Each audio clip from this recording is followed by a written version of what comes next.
For as long as I've been shooting F-class, the Berger 180 grain hybrids have been the gold standard when it comes to winning. But what if I told you Berger has something new out there that has some serious advantages that might just give you that edge you're looking for? Let's go take a look. I'm F-Class John for Ultimate Reloader, and as you know, I am an avid competitor in the F-Class world.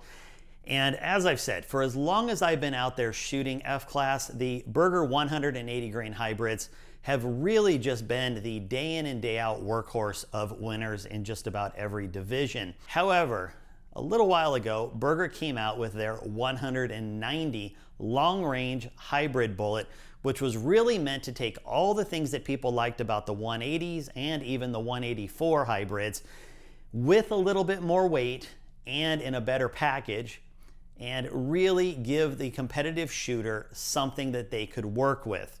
I will say there's sort of been a renaissance with the heavier bullets now that a majority of the competitors are using some kind of a Magnum, presumably something in like the 7 PRCW range, where you've got a lot more capacity, a cartridge that's really designed to handle some of those ballistics a little better and really take those heavies, as we would probably say, the heavier bullets, and get them moving at a velocity that is going to work really well to get you really good scores with some consistency. As we look at these bullets, you can see that the standard 180 grain hybrids are a G7 of 0.349.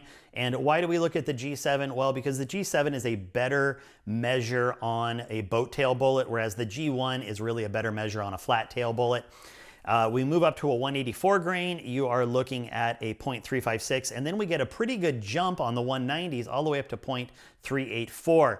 Now, where this really comes into shine is when we look at the form factor. Now, the form factor on the G7 is really going to pertain to how that bullet compares to a G7 standard. The lower the form factor means lower drag, and what we're using here is 1.0 would be kind of the average. So anything below a 1.0 is going to perform better for their weight at longer range. And if you notice, the G7 form factor on the 180s is 0.915. The form factor on the 184s, surprisingly, is actually a little higher than the 180s. But then we go to the 190s and we drop below the 90s, and we're getting into 0.878, meaning that it is performing statistically better than the average for its weight, even compared to its other brethren here. We have the G7 numbers, and that's great, but what does it actually mean on target? I've plugged both the 180s and the 190s into a ballistic calculator, exactly the same variables other than the bullet weight. Let's see what that means at your target distance of 1,000 yards. The 180s here on the left side, you'll notice that we have the expected velocity at 1,000 of 1622. The 190s, being 10 grains heavier, you would think they'd drop faster. In fact, they actually carry roughly 90 feet per second more velocity at 1,000 yards. And then let's look at elevation and windage differences. And if we look here, we've got a 27.3 elevation on the 1,000 yard with the 180s. And if we look at the 190s, it's just over 26. So well over a minute difference, right? Which a minute's going to be about 10 inches. So we're talking probably 11 to 12 inches difference at 1,000 yards in terms of where they're going to impact on the target. So less drop with the 190s, even though they are a substantially heavier bullet. And then if we think about windage holds, now I put in a quartering wind because they're actually a little more difficult to kind of ascertain versus like a full value. But a 10 mile an hour, 2 o'clock wind is going to have me at essentially a 5-minute hold with the 180s. And if you look at the 190s here, you are under 4.5 minutes. So pretty close to a half-minute difference, you know, roughly. That's the difference between holding center and holding the right 10 ring, which is a pretty big difference when you're thinking about potentially making a mistake in those quartering winds. That buys you a little extra real estate when something goes, oops. So that's what it really means on target, and I think it's critical to understand the difference there. What the 190s have done and what Berger said is, well, why don't we give the competitor something that is out of the box, ready to go, so they don't have to mess with this stuff. Like, if we know that competitors want a pointed bullet for consistent knee plats and all of the things that go along with that, why don't we do something that helps them so that they're putting less time in on the reloading bench and more time in at the range? And what that is if you look here, Berger uses what they call their knee plat reduction technology, or MRT. And, you know, being honest, is basically a pointing device that is going to create a consistent tip. And if you look here, you'll see here is a 180 grain bullet compared to a 190 grain bullet. And you can see there is a huge difference in what the tips look like. You know, on the 180s, they're a very big, wide open knee plat. On the 190s, you can see there's that nice kind of point that comes in on them.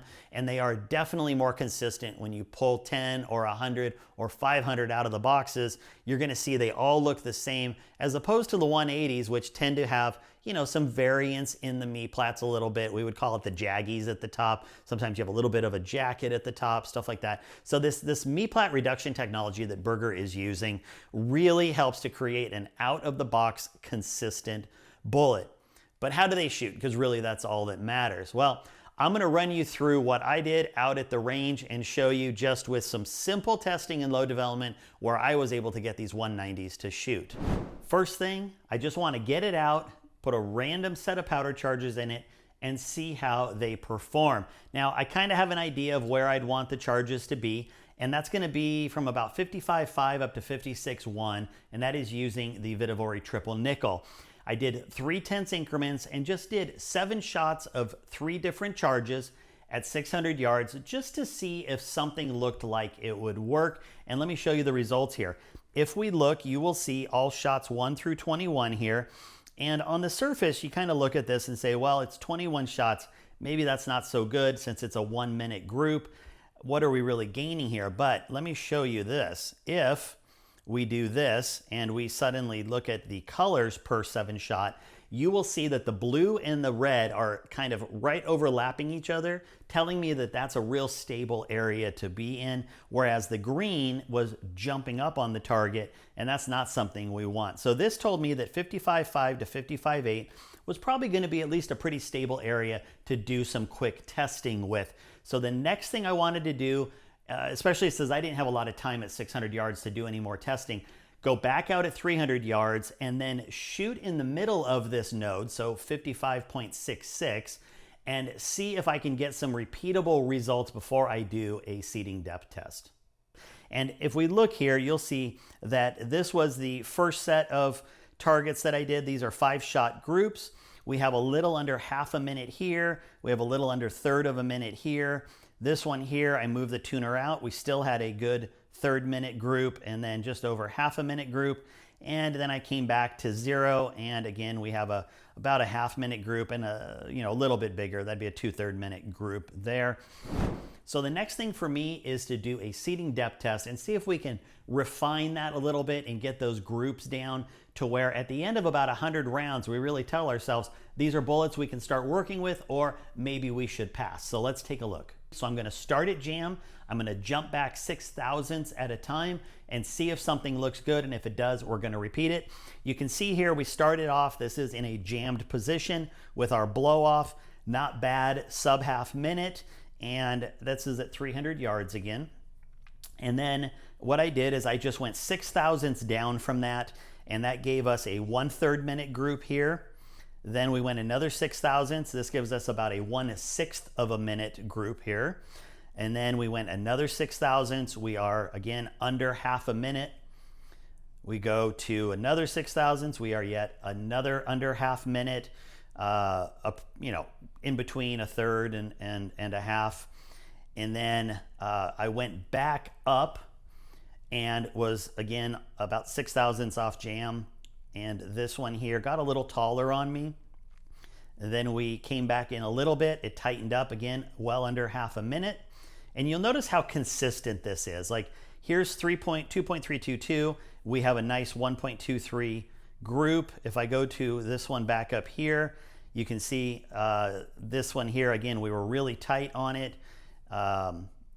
this was a little bit longer on it, obviously. Now, as we went, we shot a few more groups, 2-2, 319 strung out, and you're going to notice there is some horizontal stringing going on, and this would normally give me a little bit of pause because, contrary to popular belief, you're not just looking for the tightest vertical, you do want the tightest horizontal as well, because if you have a wide shooting gun, which yes, that is a thing, you could actually end up having to work harder as you're trying to keep it inside of the 10 ring or on your steel target or whatever you're doing. But I'm going to show you why this horizontal stringing didn't worry me. And in this case, we're looking at the horizontals a little bit more than we normally would. And these are really tight horizontals on most of these groups. Again, this is some horizontal stringing. Our vertical was really tight. Sorry, I said horizontal, but vertical was really tight on a lot of these groups. And you can see it just looks really good. Another under half minute. And then here's why the horizontal stringing isn't going to worry me, because I was shooting in some absolutely horrid conditions. So all of these groups were shot, again, at 300 yards in 10 to 20 mile an hour winds, and we were getting heavy rain. So you can see here we had already received an inch of rain in the previous 24 hours and expected 3/4 of an inch over the next 24. The conditions were just atrocious, but I have to test in the conditions I can, and so this is what I have. Now, what does that tell me? Well, I'm going to add one more factor before I tell you, and that is my data from the actual loads. Now, I shot 50 loads this day, so you can see all 50 out of 50 recorded, and my average on all 50 was 2806 with an SD of 5.9 and an ES of 22.8. Now, those are great numbers. I would take those normally on a 20-shot string, which is sort of my gauge. Anything kind of around 20 and then single digits on the SDs is what I'm going to be looking for in the 20 to 25 shot range. The fact that it's on 50 shots just tells me that it's an incredibly stable load, good load development in terms of like brass prep and all of that kind of stuff. You know, it tells me that it's really consistent, meaning I can believe the data more than if those numbers had been really high. If I took 50 shots and I had, you know, an SD of 20 or 30 and an ES of 30 or 40, then I start to wonder, okay, is some of that horizontal my load? Is some of the stringing my load? And really what it comes down to is saying, okay, if I know that I'm in that 10 to 20 mile an hour wind and I've got a very, very consistent load, well, now I can feel a little more confident about where some of those numbers are coming from and what I can do with it. Now, the 190s no doubt have some potential here. This is about 100 rounds in. Like I said, there's obviously a lot more testing to do with them before I would take them to a large match. But I think this definitely shows that the 190s can 100% be a dominating force when put into a cartridge correctly. And that's really what F-Class is evolving into. Lots of magnums out there. We have everything from the 7 PRCW, the 7 FCP. We have all of the Sherman cartridges. We have a 7-300. And then there are countless other 7mm magnums that are hitting the line, all of which are capable of pushing these heavier bullets more efficiently and more consistently than ever. So I think while the 190s have been out for a little bit, I think they're really going to start to see their time in the sun as we move into next year. One other thing to keep in mind, if I think about a 190 grain bullet and then I think about a 180 grain bullet, 10 grains, while mentally doesn't seem like a lot, is actually a lot of bullet. And I'm going to show you right here. I tried my best to cut the top off of one of these 190s and show you what 10 grains of bullet looks like. And believe it or not, this is not even a full 10 grains. I think this was about 6 or 7 grains. I really struggled to get exactly 10 grains, but I think you will at least see that this much bullet plus a little extra is a lot of extra mass that you could be sending towards the target.